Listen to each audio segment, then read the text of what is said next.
नमस्कार, मी विशाल परदेशी. बुलेटिनमध्ये आपलं सगळ्यांचं स्वागत. सुरुवात करूयात महत्त्वाच्या ब्रेकिंग न्यूजने. राज्यात कोरोनाचा हाहाकार सुरूच. दिवसभरात 56,286 नवीन रुग्ण सापडले. दिवसभरात आपण लक्षात घेतलं तर 376 रुग्णांचा मृत्यू झाला. 36,130 रुग्णांना डिस्चार्ज देण्यात आला. तर ऍक्टिव्ह रुग्णसंख्या ही 5,21,317 इतकी आहे.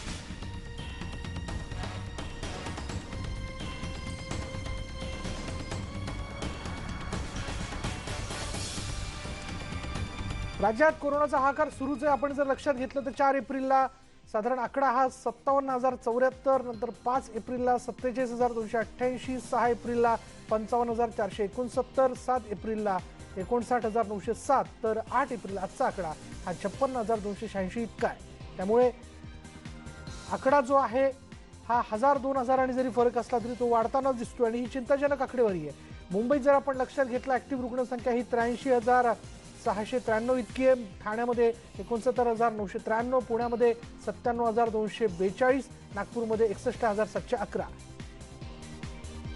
बोलूयात आमचे प्रतिनिधी सागर कुलकर्णी आपल्या बरोबर आहे. सागर, आजचा अपडेट.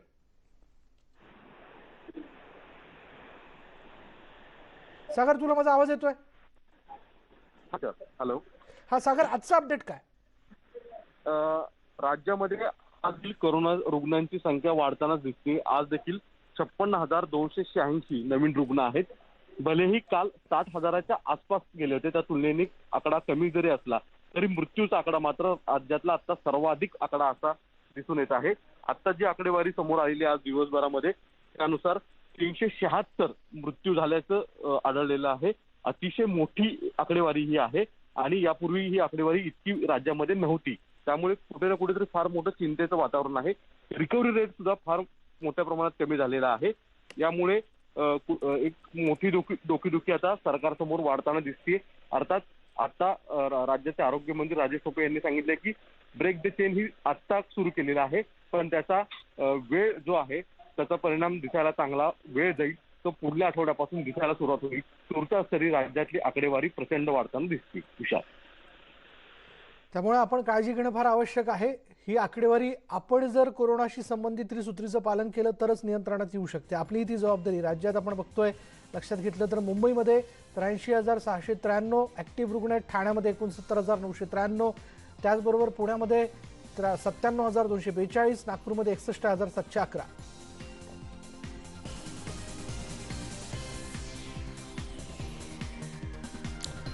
मुंबईमध्ये आपण सप्टेंबर 2020 मध्ये, म्हणजे गेल्या वर्षीची आणि या वर्षीची तुलना आपण जर लक्षात घेतली तर सप्टेंबर 2020 मध्ये 34,259 रुग्ण होते. 6 एप्रिल 2021 ची ही आपण आकडेवारी बघतोय तर 79,368 रुग्ण आहेत. पुण्यामध्ये गेल्या वर्षी 82,172 रुग्ण. यावेळेला आपण बघतोय यावर्षी 84,309 रुग्ण, म्हणजे 6 एप्रिलची आकडेवारी. तर गेल्या वर्षी 16,554 रुग्ण आणि यावेळी 6 एप्रिलची आकडेवारी जी या वर्षाची ती 31,688 रुग्ण. औरंगाबादमध्ये जर आपण लक्षात घेतलं तर सप्टेंबर 2020 ची आकडेवारी 10,058 रुग्ण. 6 एप्रिल 2021 ची आकडेवारी 17,818 रुग्ण. नागपूरमध्ये 21,746 रुग्ण. यावेळी आपण पाहतोय 57,372 रुग्ण. ठाण्यामध्ये गेल्या वर्षी 38,388 रुग्ण आणि यावेळी आपण बघतो 61,127 रुग्ण.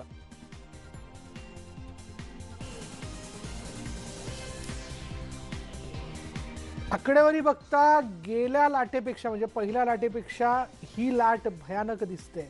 आणि आता 4 एप्रिलला जर आपण बघितलं तर 57,074, 5 एप्रिलला 47,288, 6 एप्रिलला 55,469, 7 एप्रिलला 59,907, 8 एप्रिलला 56,286.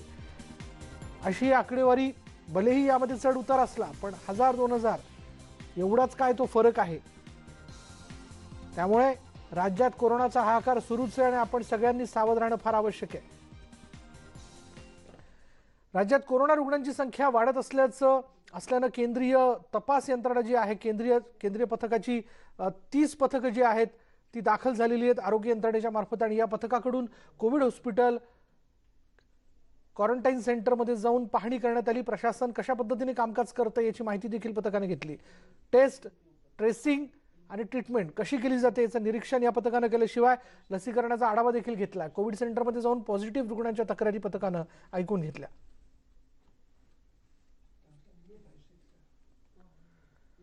त्यामुळे ही 30 पथकं राज्यात वेगवेगळ्या ठिकाणी गेलेली आहेत.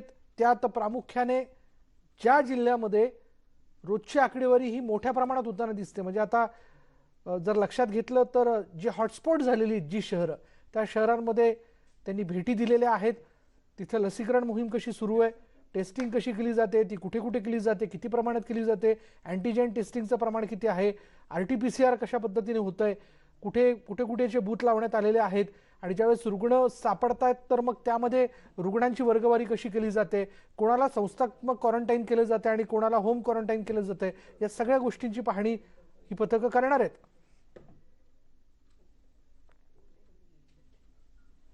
आणि याच विषयी आमचे प्रतिनिधी सागर कुलकर्णी यांनी राज्याचे आरोग्यमंत्री राजेश टोपे यांच्याशी बातचीत केली. बघूयात त्यांनी काय म्हटलंय. आज पंतप्रधान नरेंद्र मोदी यांच्याबरोबर राज्य सरकारची व्हिडिओ कॉन्फरन्सिंग महत्त्वाची झाली. या कॉन्फरन्समध्ये नेमकं काय झालं, आपल्याबरोबर राज्याचे आरोग्यमंत्री राजेश टोपे तसंच राज्याचे गृहमंत्री दिलीप वळसे पाटील साहेब. सर, नेमकं काय झालं आजच्या मीटिंग्समध्ये? 2 महत्त्वाचे मेसेज त्यांनी दिले. राज्याच्या 11 महत्त्वाच्या राज्यांना त्यांनी बोलवलं होतं, मुख्यमंत्र्यांना, आणि त्यांनी 2 मेसेज असं दिलं की 11 एप्रिल महात्मा ज्योतिबा फुले जयंती आणि 14 एप्रिल डॉक्टर बाबासाहेब आंबेडकरांचं जयंती. तर या दोन्ही दिवशीच्या मध्ये आपण टीकाकरण महोत्सव करायचा, हा त्यांचा एक महत्त्वाचा मेसेज होता. दुसरा महत्त्वाचा मेसेज होता की प्रोॲक्टिव्ह टेस्टिंग करा. प्रोॲक्टिव्ह तुम्ही टेस्टिंग जितकं जास्त कराल, टेस्टिंगनी कितीही नंबर वाढू द्या, घाबरू नका, पण टेस्टिंग करा, हा त्यांचा सगळ्यात महत्त्वाचा मेसेज होता. आणि इन जनरल वॅक्सिनेशनच्या संदर्भात त्यांनी मदत करू, जमेल तशा पद्धतीनं उत्पादन होईल तसं आम्ही करू असं सांगितलं. पण आपला जे मागणी राज्य सरकारनी, जे माननीय मुख्यमंत्र्यांनी जी मागण्या केल्या होत्या 4, त्याच्यामध्ये वॅक्सिनेशन 25 वर्ष आणि 40 वर्षाच्या वरच्या लोकांना द्या असं जे म्हणाले होते त्याला त्यांनी नकार दिलेला आहे. आत्ता तरी नकार दिलेला आहे. तूर्त त्यांनी काम करा म्हटलेत की बाबा त्यांनी 45 वर्षाच्या वरच्या लोकांचं टीकाकरण करून घ्या असं त्यांनी सांगितलेलं आहे. त्याचबरोबर आम्ही रेमडेसिवीरच्या बाबतीत मागणी केलेली आहे. रेमडेसिवीर, ऑक्सिजन आणि या तत्सम बाबी ज्या आहेत, व्हेंटिलेटर, या बाबतीतल्या जे काही मागणी माननीय मुख्यमंत्र्यांनी केली ती त्यांनी नोंद केली. त्याच्यावर ओझरतं ज्याला म्हणू आपण की हे आम्ही योग्य ते पुरवठा करू असं बोलले. मला वाटतं की सगळ्यांनी लक्ष दिलं पाहिजे आणि सगळं हे गांभीर्याने घेतलं पाहिजे, एवढं त्यांनी खास करून सांगितलं. सर, याच्यावरनं राजकारण करू नये असं स्वरूपाचे माननीय मुख्यमंत्र्यांनी अतिशय आग्रहपूर्वक सांगितलं की राजकारण नको. आणि मला वाटतं की त्यांनी त्याची पण नोंद घेतली, पण खास आग्रहपूर्वक असं सांगायला हवं होतं की मी बिलकुल राजकारण सहन करणार नाही असं त्यांनी म्हणायला हवं होतं. ते म्हणाले नाही. आता माननीय जसे आपले जावडेकर यांनी ट्विट केलं की जवळजवळ 5 लाख तुमचे वॅक्सिन्स वाया गेले. अतिशय अर्धवट माहिती किंवा कुठंही माहिती न घेता केलेलं हे स्टेटमेंट आहे. महाराष्ट्र हे देशामध्ये 1 नंबरचं राज्य आहे की जे सगळ्यात कमी वेस्टेज करतं, म्हणजे 3% आहे. एक आमच्यापेक्षा अगोदर 1% वालं पण आहे, पण 3% वेस्टेज असलेलं आहे. आणि त्यामुळं 5 लाख वगैरे असा कुठलाही विषय नाही. 5 लाख म्हणजे 6% होतं, तसला कुठलाही विषय नाही, हा मुख्य विषय. आणि मला वाटतं की त्याच्यावरून मग राजकीय स्टेटमेंट्स करायचं हा काही विषय योग्य नाही. या महामारीमध्ये कुठंही राजकारण नको हे माननीय मुख्यमंत्र्यांचं फार आग्रहपूर्वक म्हणणं आहे. मला वाटतं त्याला सर्व जबाबदार मंत्र्यांनी प्रतिसाद दिला पाहिजे. आणि आम्ही कुठेही वादविवाद करू इच्छित नाही. आम्हाला केंद्र सरकारकडून वॅक्सिनेशन हवं आहे आणि आम्हाला जे काही योग्य मार्गदर्शन हवं आहे, या महामारीतून राज्याला बाहेर काढायचं आहे. त्यामुळे आम्हाला वादविवाद अजिबात नको. कृपया त्याच पद्धतीचा प्रतिसाद केंद्रातल्या मंत्र्यांकडून सुद्धा मिळावा, एवढीच माझी या निमित्ताने अपेक्षा राहील.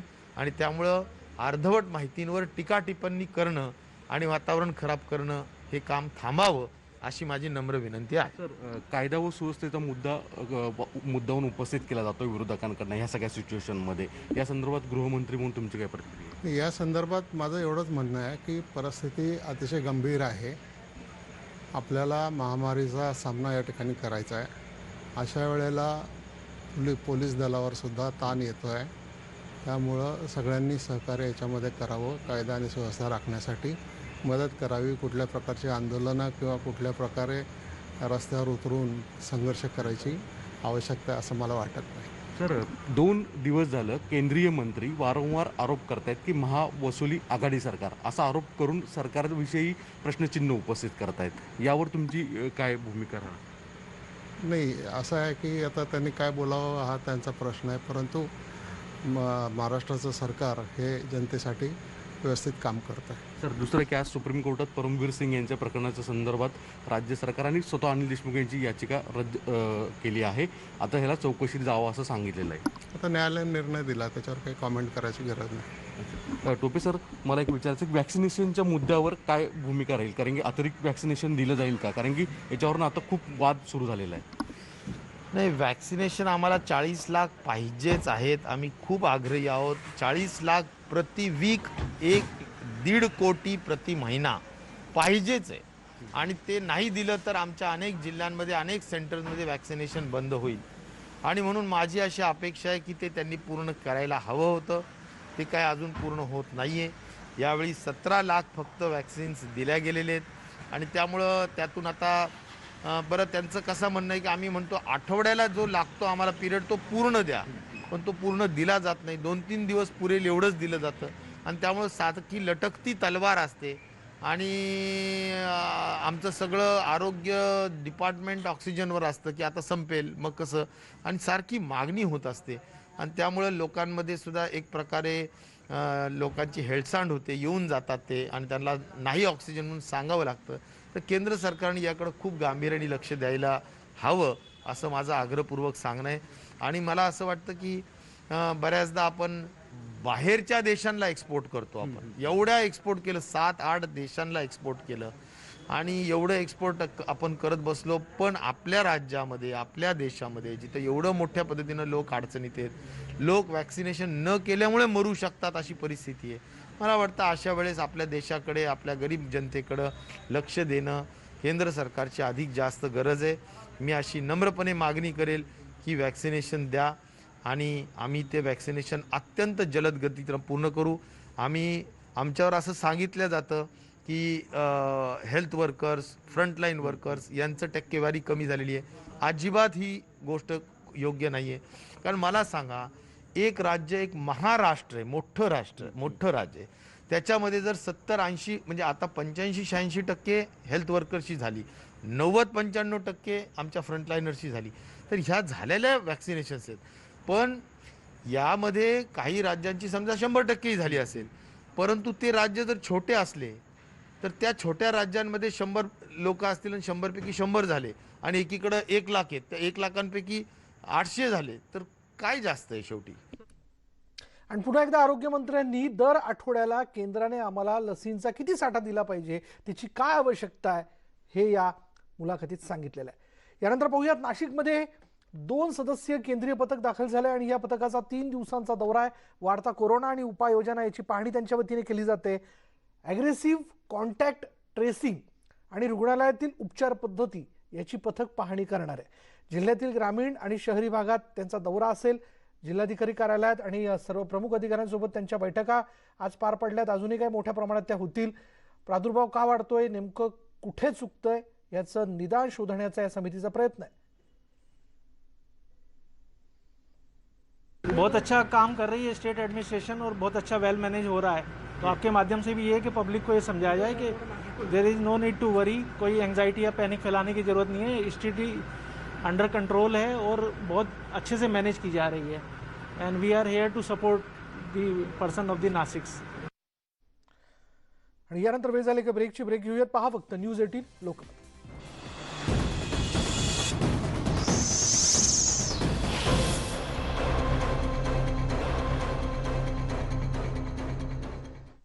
आणि ब्रेकनंतर बघूयात आज केंद्रीय मंत्री प्रकाश जावडेकर यांनी दिल्लीमध्ये पत्रकार परिषद घेत राज्य सरकारवरती आरोप केलेत. महाराष्ट्रात महावसुली सरकार असल्याचं त्यांनी म्हटलंय. पोलीस यंत्रणेचा गैरवापर सुरू आहे. वाजे आणि शिवसेनेमधील नातं नेमकं काय? दररोज नवनवीन प्रकरणं पुढे येतात आणि वाजेचा बचाव कशासाठी करण्यात येत होता? वाजे खुलासे करेल म्हणून बचाव केला जातोय का? आणि नेमका कोणता किमान समान कार्यक्रम सुरू आहे? हे मागच्या दारानं आलेलं सरकार असल्याची टीका देखील त्यांनी केली आहे. महाराष्ट्र में ऐसी उथल पुथल हो रही है और इतने रोज नए खुलासे हो रहे हैं कि उसका ट्रैक रखना भी मुश्किल हो रहा है.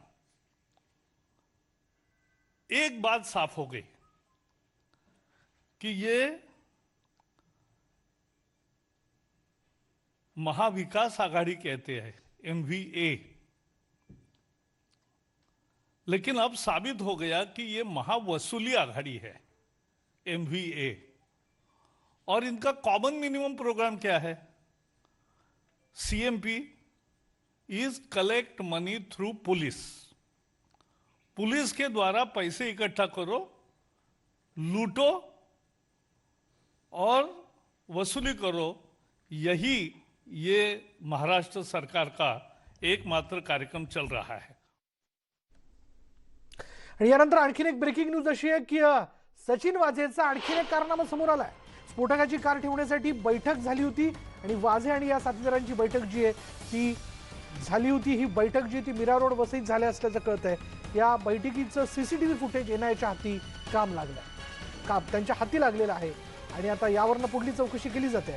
अधिक माहिती जाणून घेऊयात. आमचे प्रतिनिधी अजित मांढरे आपल्या बरोबर आहेत. अजित, काय माहिती याबद्दल? विशाल, जी माहिती आपल्याला मिळाली आहे सूत्रांकडून त्यानुसार 25 फेब्रुवारीच्या रात्री कारमायकल रोडवरची गाडी पार्क करण्यात आली. ही गाडी पार्क करण्यात याच्या आधी काही दिवसांपूर्वी मीरा रोड वसई जवळील एका फार्म हाऊसवरती एक बैठक घेण्यात आली. त्या बैठकीमध्ये सचिन वाझे, विनायक शिंदे आणि इतर त्यांचे साथीदार होते. ती नेमकी बैठक, ह्या बैठकीमध्ये नेमकं काय कट रचला, कोणाला कोणती जबाबदारी देण्यात आली, गाड्या कशा घ्यायच्या, कुठून आणायच्या, नंबर प्लेट कशा बनवायच्या, अशा विविध ज्या गोष्टी आहेत त्यांचं प्लॅनिंग झालं असा संशय NIAला आहे. NIAला या बैठकीचं एक CCTV फुटेज हाती लागलेलं आहे. या CCTV फुटेजमध्ये सचिन वाझे आणि विनायक शिंदे हे दोघं एकत्र पहिल्यांदा दिसत आहेत. म्हणजे आपण जर पाहिलं तर आतापर्यंतच्या तपासामध्ये किंवा आतापर्यंत जे CCTV फुटेज आलेले आहेत यामध्ये कुठेही सचिन वाझे आणि विनायक शिंदे एकत्र असल्याचं आढळून आलेलं नाहीये. तर या प्रकरणांमध्ये पहिल्यांदा असं होतंय की सचिन वाझे आणि विनायक शिंदे दोघं एकाच ठिकाणी दिसलेले आहेत. तर ते CCTV फुटेज NIAच्या हाती लागलेलं आहे आणि त्या अनुषंगे NIA जी आहे ती आता चौकशी करते. त्याचबरोबरीनं इतर जे संशयित आरोपी जे आहेत त्याचं देखील या फुटेजमधून त्यांना मागोवा मिळालेला आहे. तर तो माग काढत आता NIA जे आहे त्या आरोपींना देखील लवकरात लवकर अटक करू शकते. धन्यवाद अजित या सगळ्या माहितीबद्दल. तपासातला आणखीन एक पुढला टप्पा तो NIAच्या हाती आल्याचा आपण पाहतोय. यानंतर या बुलेटिनमध्ये इथेच थांबणार आहोत. पहा फक्त News18 लोकमत.